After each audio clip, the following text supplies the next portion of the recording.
আকাশবাণী আগরতলা স্থানীয় সংবাদ পড়ছি চন্দন লেখাপাল। এখনকার বিশেষ বিশেষ খবর হলো, রাজ্যপাল ইন্দ্রসেনা রেড্ডি নাল্লু দুর্যোগ মোকাবেলায় স্থানীয় স্তরে জনগণকে প্রশিক্ষণ দেবার উপর গুরুত্ব আরোপ করেছেন।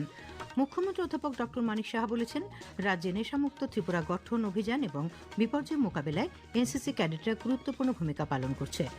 রাশিয়ার রাষ্ট্রপতি ভ্লাদিমির পুতিন 23তম ভারত রাশিয়া বার্ষিক শীর্ষ সম্মেলনে যোগদানের উদ্দেশ্যে আজ নতুন দিল্লিতে পৌঁছেছেন। ক্রীড়া ও যুব বিষয়ক মন্ত্রী টিঙ্কু রায় আজ দুদিনব্যাপী 29তম রাজ্যভিত্তিক যুব উৎসবের উদ্বোধন করেছেন। এবারে সংবাদ বিস্তারিত। রাজ্যপাল ইন্দ্রসেনা রেড্ডি নাল্লু যে কোনো দুর্যোগ মোকাবেলায় স্থানীয় স্তরে জনগণকে প্রশিক্ষণ দেবার উপর গুরুত্ব আরোপ করেছেন। আজ সিপাহীজলা জেলার গোকুলনগর স্থিত রিজিওনাল রেসপন্স সেন্টারে এনডিআরএফ এর ক্যাম্পাসে বক্তব্য রাখতে গিয়ে রাজ্যপাল বিএসএফ এর মতো এনডিআরএফকেও স্থানীয় জনগণের জন্য দুর্যোগ মোকাবেলা সম্পর্কিত প্রদর্শনীর আয়োজন করতে পরামর্শ দেন। রাজ্যপালকে স্বাগত জানান এনডিআরএফ এর প্রথম ব্যাটালিয়নের কমান্ড্যান্ট হিতেন্দ্র পাল সিং কান্ডারি। রাজ্যপাল ক্যাম্পাসটি ঘুরে দেখেন এবং দুর্যোগ মোকাবেলায় এনডিআরএফ কিভাবে কাজ করে সে সম্পর্কে অবগত হন। এনডিআরএফ জওয়ানরা মহড়া প্রদর্শন করেন। রাজ্যপালের সঙ্গে ছিলেন সিপাহীজলা জেলার জেলা শাসক সিদ্ধার্থ শিব জয়সওয়াল, জেলা পুলিশ সুপার বিজয় দেববর্মা প্রমুখ। মুখ্যমন্ত্রী অধ্যাপক ড মানিক সাহা বলেছেন, রাজ্যে নেশামুক্ত ত্রিপুরা গড়া অভিযান এবং বিপর্যয় মোকাবেলায় এনসিসি ক্যাডেটরা গুরুত্বপূর্ণ ভূমিকা পালন করছে। আজ নরসিংগড়ের ত্রিপুরা ইনস্টিটিউট অব টেকনোলজির এপিজে আব্দুল কালাম অডিটোরিয়ামে দুদিনব্যাপী ত্রিপুরা এনসিসি ফেস্টের উদ্বোধনী অনুষ্ঠানে তিনি কথা বলেন। তিনি বলেন, জীবন গঠনের শৃঙ্খলা অপরিহার্য।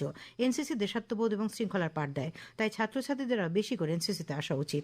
15 নম্বর ব্যাটালিয়ন এনসিসি শিলচর ডিভিশনের আওতায় পরিচালিত রাজ্যস্তরের প্রশিক্ষণ শিবিরের অঙ্গ হিসেবে আয়োজিত এই ফেস্টে সারা রাজ্য থেকে 1000-এরও বেশি ক্যাডেট অংশগ্রহণ করেছেন। উদ্বোধনী অনুষ্ঠানে মুখ্যমন্ত্রী সাধারণতন্ত্র দিবসের কুচকাওয়াজে কৃতিত্ব অর্জনকারী বিভিন্ন বাহিনীর ক্যাডেটদের হাতে শংসাপত্র তুলে দেন। তারপর তিনি অডিটোরিয়াম সংলগ্ন মাঠে এনসিসি ফেস্টের প্রদর্শনী পর্বের সূচনা করেন। সেখানে এনসিসি, সামরিক ও আধা সামরিক বাহিনী, ট্রাফিক পুলিশ, পাশাপাশি বিশালগড়ের রবীন্দ্রনাথ ঠাকুর মহাবিদ্যালয়, কৈলাসহর রামকৃষ্ণ মহাবিদ্যালয়, ইকফাই বিশ্ববিদ্যালয়, টিআইটি নরসিংগড় রাবার বোর্ড বিপর্যয় মোকাবেলা বিভাগে এই প্রদর্শনীতে অংশগ্রহণ করে। সাংসদ বিপ্লব কুমার দেব উত্তর পূর্বাঞ্চলের রাজ্যগুলির রাজস্ব আয়ের স্বল্পতার বিষয়টিকে বিবেচনায় রেখে এই অঞ্চলের জনজাতি ছাত্রছাত্রীদের প্রিয় পোস্ট ম্যাট্রিক স্কলারশিপের 100% অর্থ কেন্দ্রীয় সরকারকে বহন করার জন্য আজ লোকসভায় দাবি উত্থাপন করেন। এ বিষয়ে অধিবেশনে শ্রীদেব কেন্দ্রীয় জনজাতি বিষয়ক মন্ত্রী জুয়েল ওরামের দৃষ্টি আকর্ষণ করেন। जो प्री मैट्रिक और पोस्ट मैट्रिक स्कॉलरशिप जो दी जाती है, नॉर्थ ईस्ट के राज्य के लिए 90% शेयर सेंट्रल गवर्नमेंट देती है, 10% शेयर स्टेट गवर्नमेंट देती है। नॉर्थ ईस्ट के राज्यों को रेवेन्यू इनकम नहीं है, स्टेट रेवेन्यू कम है। तो मेरा मंत्री जी से आवेदन है, क्या सरकार के पास ऐसा प्रपोजल है जो नॉर्थ ईस्ट के राज्य के लिए 100% पोस्ट मैट्रिक और प्री मैट्रिक स्कॉलरशिप दे दी जाए। কৃষিমন্ত্রী রতনলাল নাথ বলেছেন, রাজ্য সরকারের লক্ষ্য হচ্ছে 2030 সালের মধ্যে রাজ্যের মানুষের মাথাপিছু বার্ষিক আয় যেন 3,70,000 টাকায় পৌঁছে যায় সেটি দেখা। আজ ধলাই জেলার সালেমাতে উদ্ভিদজাত সংরক্ষণ ও কৃষকদের অধিকার সম্পর্কিত কর্মশালা ও অন্নদাতা কৃষকদের মধ্যে বিভিন্ন কৃষি যন্ত্রপাতি, আলু বীজ বিতরণ কর্মসূচির উদ্বোধন করে তিনি কথা বলেন। তিনি বলেন, রাজ্য সরকার ক্ষমতায় আসার পর রাজ্যের জনগণের মাথাপিছু গড় আয় বেড়ে হয়েছে 1,98,000 টাকা। তিনি বলেন, রাজ্যের অর্থনীতিতে কৃষকরাই প্রধান ভূমিকা পালন করছেন। কৃষিক্ষেত্রে দ্রুত আধুনিকীকরণের উপর জোর দিয়ে তিনি বলেন, প্রধানমন্ত্রী নরেন্দ্র মোদীর ভারতকে বিশ্বের শস্য ভাণ্ডার হিসেবে গড়ে তোলার দৃষ্টিভঙ্গিকে সমর্থন করার জন্য স্বনির্ভর কৃষি অপরিহার্য। তিনি আরও বলেন, উন্নত সরঞ্জাম এবং উন্নত মানের সম্পদের সাহায্যে কৃষকরা আরও দক্ষতার সঙ্গে চাষাবাদ করতে পারলে রাজ্যে কৃষির উন্নয়ন ত্বরান্বিত হবে। শ্রমমন্ত্রী টিঙ্কু রায় বলেছেন, নতুন শ্রমকোড বিকশিত ভারত এবং বিকশিত ত্রিপুরা গঠনে উল্লেখযোগ্য অবদান রাখবে। আজ আগরতলায় প্রদেশ বিজেপি কার্যালয়ে সাংবাদিক সম্মেলনে তিনি কথা বলেন। তিনি বলেন, নতুন শ্রমকোড সম্পূর্ণভাবে শ্রমিকদের স্বার্থোপযোগী এবং স্বাধীন ভারতে প্রথমবারের মতো শ্রমিকদের স্বার্থ রক্ষায় এটি একটি গুরুত্বপূর্ণ পদক্ষেপ। উপস্থিত ছিলেন দলের সাধারণ সম্পাদক ভগবান দাস। ঊনকোটি জেলা পুলিশ প্রশাসনের উদ্যোগে আজ কৈলাসহরের ঊনকোটি কলাক্ষেত্রে নেশামুক্ত ভারত অভিযানের অন্তর্গত নারী যুব সুরক্ষা সম্মান অভিযান বিষয়ক সচেতনতামূলক কর্মসূচি অনুষ্ঠিত হয়। উদ্বোধন করেন ঊনকোটি জেলার পুলিশ সুপার সুধাম্বিকা আর। তিনি বলেন, বাল্যবিবাহ ও নেশার বিরুদ্ধে সব অংশের নাগরিকদের এগিয়ে আসতে হবে। এ বিষয়ে প্রচলিত আইন ও বিধি সম্পর্কে তিনি আলোকপাত করেন। বক্তব্য রাখেন কৈলাসহর পৌর পরিষদের চেয়ারপারসন চপলরানী দেবরায়, জেলা শিক্ষা আধিকারিক প্রশান্ত কিলিকদার, সমাজ কল্যাণ দপ্তরের জেলা পরিদর্শক বিদ্যাসাগর দেববর্মা, প্রসূতি ও স্ত্রীরোগ বিশেষজ্ঞ চিকিৎসক ডক্টর চিরঞ্জীব দেব প্রমুখ। খবর প্রচারিত হচ্ছে আকাশবাণীর আগরতলা কেন্দ্র থেকে। আকাশবাণীর সংবাদের আপডেট পেতে লগ ইন করুন www.newsonair.com এবং নিউজ অন এয়ার অ্যাপ এবং টুইটার ও ফেসবুক প্ল্যাটফর্মে এআইআর নিউজ অ্যালার্টসে। ইউটিউবে লক্ষ্য রাখুন নিউজ অন এয়ার অফিসিয়ালে। আকাশবাণী আগরতলা সংবাদের আপডেট পেতে দেখুন টুইটার বা এক্স হ্যান্ডেলে আকাশবাণী নিউজ আগরতলা, ফেসবুকে এআইআর নিউজ আগরতলা এবং ইউটিউবে আকাশবাণী নিউজ আগরতলা। রাশিয়ার রাষ্ট্রপতি ভ্লাদিমির পুতিন 23তম ভারত রাশিয়া বার্ষিক শীর্ষ সম্মেলনে যোগদানের উদ্দেশ্যে আজ নতুন দিল্লি পৌঁছেছেন। আজ সন্ধ্যায় বিমানবন্দরে তাঁকে স্বাগত জানান প্রধানমন্ত্রী নরেন্দ্র মোদী। শ্রী পুতিনকে ভারতীয় শাস্ত্রীয় নৃত্যের মাধ্যমে অভ্যর্থনা জানানো হয়। দুদিনের এই সফরকালে রাষ্ট্রপতি পুতিন আগামীকাল প্রধানমন্ত্রী নরেন্দ্র মোদীর সঙ্গে আলোচনা করবেন। উভয় নেতা পারস্পরিক স্বার্থের আঞ্চলিক ও বৈশ্বিক বিষয় নিয়ে মত বিনিময় করবেন।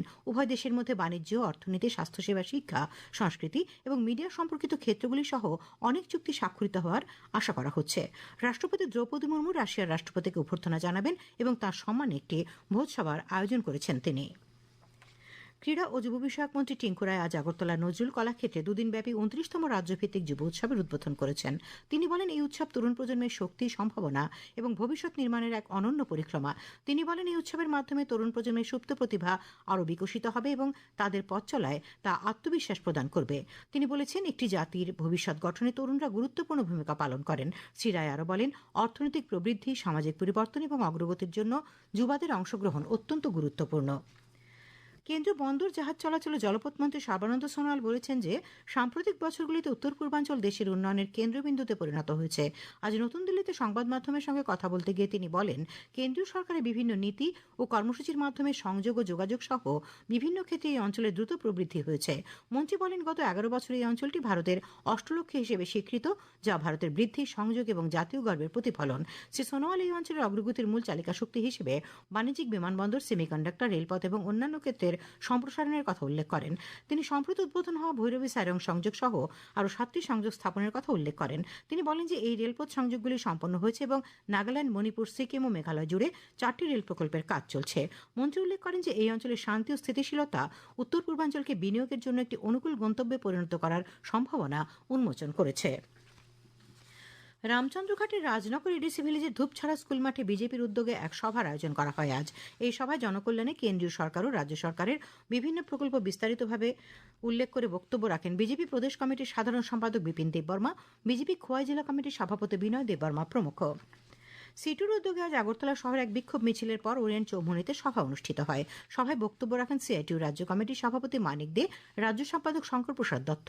তারা তাদের বক্তব্যে কেন্দ্রীয় সরকারের নতুন শ্রমকোডের বিরোধিতা করেন। আগামী 6 ডিসেম্বর থেকে সাধারণ মানুষ এবং ছাত্রছাত্রীরা লোকভবন পরিদর্শন করতে পারবেন। প্রতি মাসের প্রত্যেক শনিবার সকাল 11টা থেকে বেলা 2টো পর্যন্ত 1 ঘণ্টা করে 3টি পর্বে লোকভবন পরিদর্শন করা যাবে। প্রতিটি পর্বে 25 থেকে 30 জন দর্শনার্থীকে লোকভবন দেখার সুযোগ দেওয়া হবে। দর্শনার্থীদের সঙ্গে করে সচিত্র ভোটার পরিচয়পত্র অথবা আধার কার্ড আনতে হবে। আবহাওয়া, আগামীকাল আকাশ সাধারণত পরিষ্কার থাকবে। সকালে পশ্চিম জেলা খোয়াই, ঊনকোটি, ধলাই, উত্তর ত্রিপুরা জেলায় কিছু কিছু জায়গায় ঘন কুয়াশা পড়ার সম্ভাবনা রয়েছে। আগামীকাল দিনের সর্বোচ্চ তাপমাত্রা 28 ডিগ্রি সেলসিয়াস এবং সর্বনিম্ন 13 ডিগ্রি সেলসিয়াসের কাছাকাছি থাকতে পারে। আজ দিনের সর্বোচ্চ তাপমাত্রা ছিল 27.8 ডিগ্রি সেলসিয়াস এবং সর্বনিম্ন 13 ডিগ্রি সেলসিয়াস। শেষ করার আগে খবরের বিশেষ বিশেষ অংশগুলি আর একবার। রাজ্যপাল ইন্দ্রসেনা রেড্ডি নাল্লু দুর্যোগ মোকাবেলায় স্থানীয় স্তরে জনগণকে প্রশিক্ষণ দেওয়ার উপর গুরুত্ব আরোপ করেছেন। মুখ্যমন্ত্রী অধ্যাপক ডক্টর মানিক সাহা বলেছেন, রাজ্যে নেশামুক্ত ত্রিপুরা গঠন অভিযান এবং বিপর্যয় মোকাবেলায় এনসিসি ক্যাডেটরা গুরুত্বপূর্ণ ভূমিকা পালন করছেন। রাশিয়ার রাষ্ট্রপতি ভ্লাদিমির পুতিন 23তম ভারত রাশিয়া বার্ষিক শীর্ষ সম্মেলনে যোগদানের উদ্দেশ্যে আজ নতুন দিল্লি পৌঁছেছেন। ক্রীড়া ও যুব বিষয়ক মন্ত্রী টিঙ্কু রায় আজ দুদিনব্যাপী 29তম রাজ্যভিত্তিক যুব উৎসবের উদ্বোধন করেন।